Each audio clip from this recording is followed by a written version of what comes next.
राधे श्याम। तो कार्तिक के महीने में मैंने आपको बताया कैसे करना है, कार्तिक के नियम क्या क्या है, फिर कार्तिक के महीने में क्या क्या हमें नहीं खाना है। अब मैं आपको बताती हूँ कार्तिक में हमें तुलसी जी की पूजा कैसे करनी है, तुलसी का क्या क्या महत्व है, तुलसी का क्या महत्व है, तुलसी भगवान को सबसे अधिक प्रिय है। और सत्यभामा श्री कृष्ण की पत्नी कैसे बनी, तुलसी जी की वजह से। तो अब मैं आपको बताती हूँ तुलसी सेवा कैसे करना है। तुलसी सेवा में बताऊँ हमें क्या करना है। कार्तिक के महीने में ब्रह्म मुहूर्त में जाकर स्नान करना है, भगवान की मंगला आरती करनी है। उसके बाद तुलसी जी की आरती करना है। तुलसी जी के जो 8 नाम है वो 8 नाम पढ़ना है। और आरती मतलब कैसे, पहले सबसे पहले तुलसी जी को क्या करना है, तुलसी जी का जो गमला है वो आप या तो छोटा है तो अपने भगवान के पास मंदिर में ही रख लें, और नहीं तो फिर जो बाहर आपका क्यारी है उसमें रखा है वहाँ पे उसकी पूजा करें। हल्दी कुमकुम चावल चढ़ाएं, 4 आचमनी से जल चढ़ाएं, पूरा 1 लोटा भर भर के नहीं, क्योंकि ठंडी होती है तो उसमें तुलसी जी को ज़्यादा जल नहीं दिया जाता।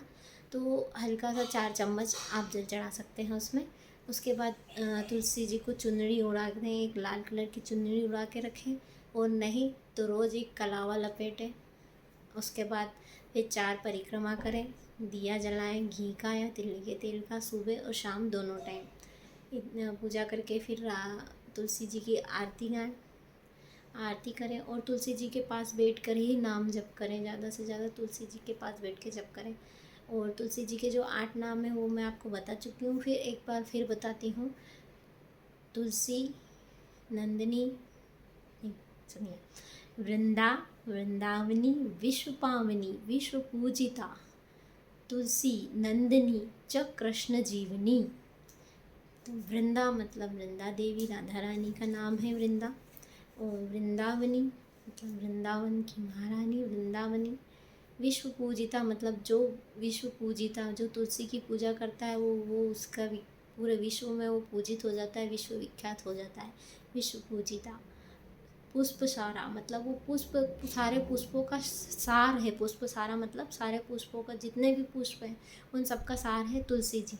अगर हमें कोई फूल नहीं मिलता है भगवान को चढ़ाने के लिए, तो हम एक तुलसी पत्र तोड़ के अगर तुलसी का पत्ता भगवान के चरणों में चढ़ा देंगे तो वो उससे भगवान इतने प्रसन्न होंगे जितना फूल से भी नहीं होते। इसलिए पुष्पों, सारे पुष्पों का सार है पुष्प सारा।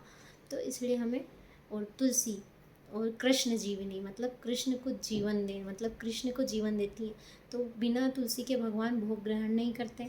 इसलिए तुलसी का अगर जो कार्तिक मास में एक तुलसी का पत्ता भगवान को चढ़ा देता है तो वो, मैं तो उसकी गिनती तो कोई कर ही नहीं सकता। भगवान खुद अपने मुख से उसका गुणगान करते हैं, जो तुलसी पत्र भगवान को रोज़ पूरे कार्तिक के महीने में चढ़ाता है।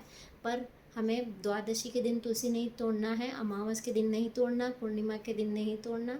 इतने दिन हमें तुलसी नहीं तोड़ना है, पहले से तोड़ के रख लें।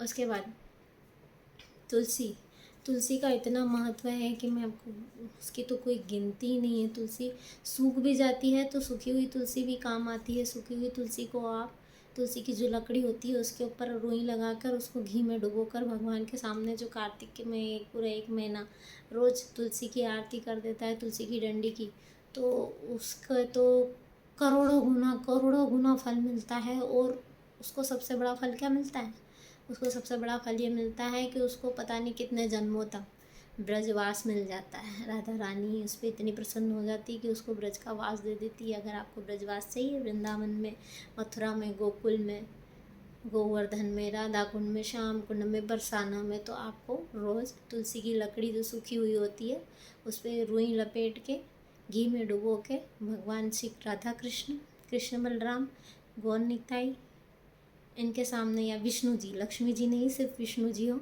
उनके सामने आपको ऐसे तुलसी की आरती, डंडी से आरती करना है रोज़, सुबह या शाम को। वैसे तो शाम को ही करना चाहिए, पर आप दोनों टाइम कर सकते हैं।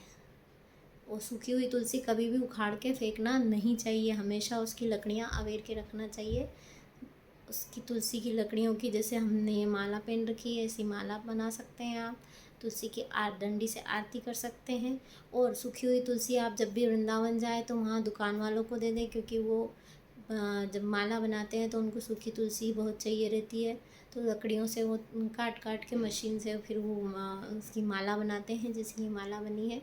और कार्तिक में तुलसी की माला ज़रूर पहने, पर तुलसी की माला पहनने के भी नियम होते हैं, उसमें लहसुन प्याज नहीं खाया जाता। इसीलिए अगर आप लहसुन प्याज नहीं खाएं तो ही तुलसी की माला धारण करें। तो तुलसी महारानी के अनंत गुण हैं, अनंत व्याख्यान हैं, पर हमें ये कार्तिक के 1 महीने में जो तुलसी महारानी की सेवा कर लेता है, पूरे 1 महीने मन से दीपदान कर लेता है, परिक्रमा कर लेता है, पूजा करता है, व्रत करता है, तो उसको सत्यभामा जैसा पद मिल जाता है। क्योंकि सत्यभामा जी ने जब कृष्ण जी से पूछा कि मैं आपकी पत्नी बनने का अधिकार मुझे कैसे प्राप्त हुआ, तो कृष्ण जी ने कहा कि तुम गुणवती नाम की कन्या थी। जब तुम्हारे पिताजी और पति दोनों जब जंगल में गए तो उन्हें वहाँ पे कोई जानवर ने खा लिया और वो मर गए। उसके बाद तुमने जैसे तैसे उनका दाह संस्कार करा। उसके बाद तुमने कृष्ण को मतलब मुझे ही अपना जीवन साथी मान लिया, मेरी पूजा पाठ करने लगी और तुलसी जी की पूजा करने लगी। और जब कार्तिक आया तो कार्तिक के पूरे 1 महीने में तुमने तुलसी सेवा करी, व्रत नियम करा कार्तिक का पूरा, और रोज़ तुलसी में जल देना, परिक्रमा करना, ये सब करा, सेवा करी। तो उसका फल तुम्हें ये मिला कि तुम मेरी पत्नी का पद मतलब श्री कृष्ण भगवान की पटरानी बनने का उनको सौभाग्य मिला। तो हमें श्री कृष्ण आप सोचो श्री कृष्ण को तुलसी सेवा कितनी ज़्यादा प्रिय है। 1 करोड़ गुना फल प्राप्त करता है जो एक तुलसी का पत्र भगवान को चढ़ा देता है। तुलसी के पत्ते पे जो राधा लिख के या राम लिख के चढ़ा देता है भगवान को चंदन लगा के, तो उसके तो गुणों के व्याख्यान कोई नहीं कर सकता। इसीलिए तुलसी पत्र ज़रूर भगवान को चढ़ाना है। पूरे कार्तिक के महीने में तुलसी खाना भी है और तुलसी जल में डाल के स्नान करना है। पर कैसे?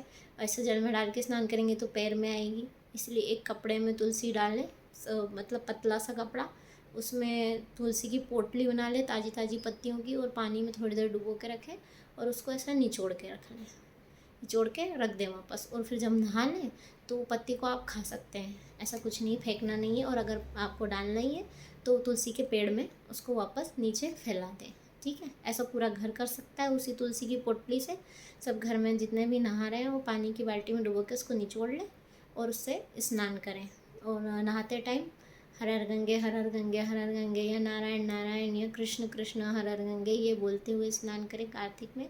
और ब्रह्म मुहूर्त में स्नान करें 3:30 बजे से लेकर 4:30 बजे के बीच में। हरे कृष्णा, राधे श्याम।